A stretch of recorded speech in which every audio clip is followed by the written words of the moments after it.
stretch my shirt because I can feel. One of the ways that I feel, what I think what's happening right now, what's happening right now, is I'm trying to formulate in my brain why I'm doing this. Like, why am I recording? You know, that's a good question.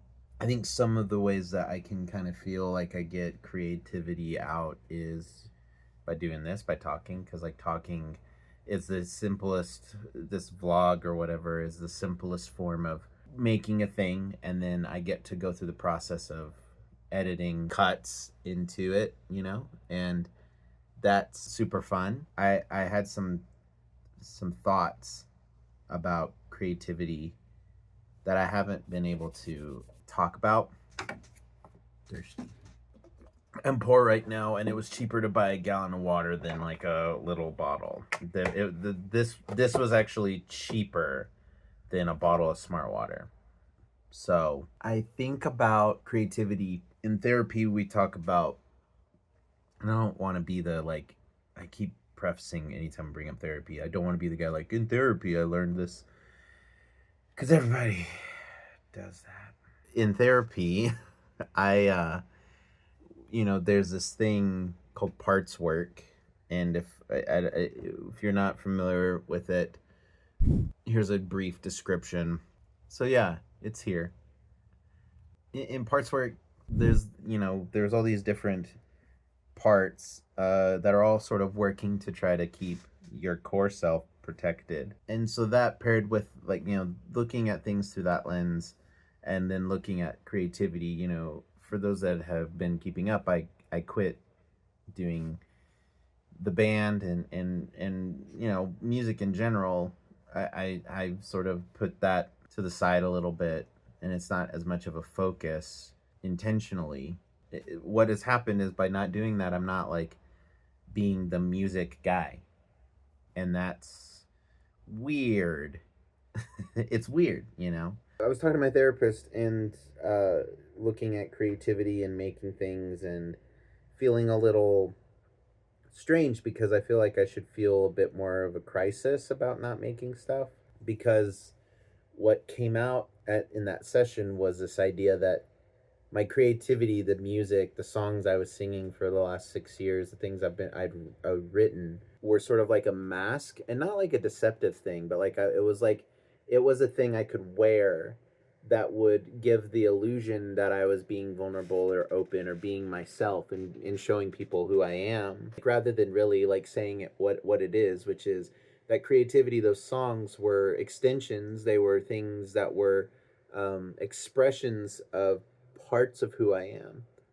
But it was like the music and the band thing and all of that stuff was the identity. In May, I sort of took that thing off and I set it down, and I could actually just sort of explore being okay with who I am, just as me, as someone who has value, and someone who is, important or significant, or the way that in Four by Sleeping at Last, which is like this Enneagram, he did this Enneagram record where he talks about each Enneagram number, which, by the way, like, speaking of the Enneagram, there's a podcast by the very smart Katie Whitlock. She did, called Early Access. There's a little picture here, and she I got to be on her show and talked about the Enneagram, but it was a weird tangent. You should go listen to it. It's really great if you're interested all in Enneagram, or just like personalities in general, and like what our motivations are and stuff like that. That's sort of what the Enneagram is. Anyway, taking that mask thing off, setting my creativity down, I was able to like sort of just be me, and be, the way Sleeping at Last puts it, is glorious, right? The line at the end of that song of Four says, "What if we already are who we've been longing to become?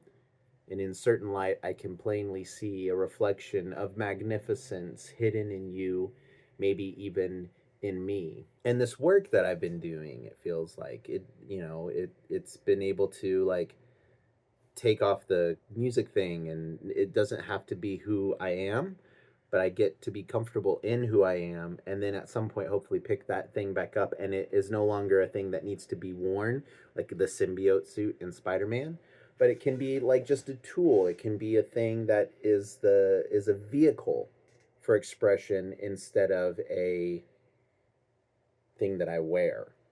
I don't know if that makes sense.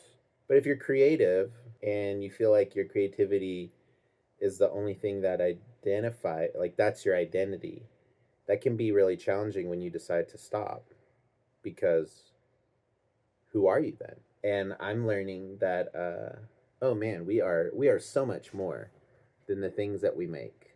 And that's been the challenge. Is like there's a discomfort because like for the first time I get to just be me and figure out who me is, because me is very insecure in myself on its own. It needed the music and the showmanship and the band and all of that to feel like he was worth something.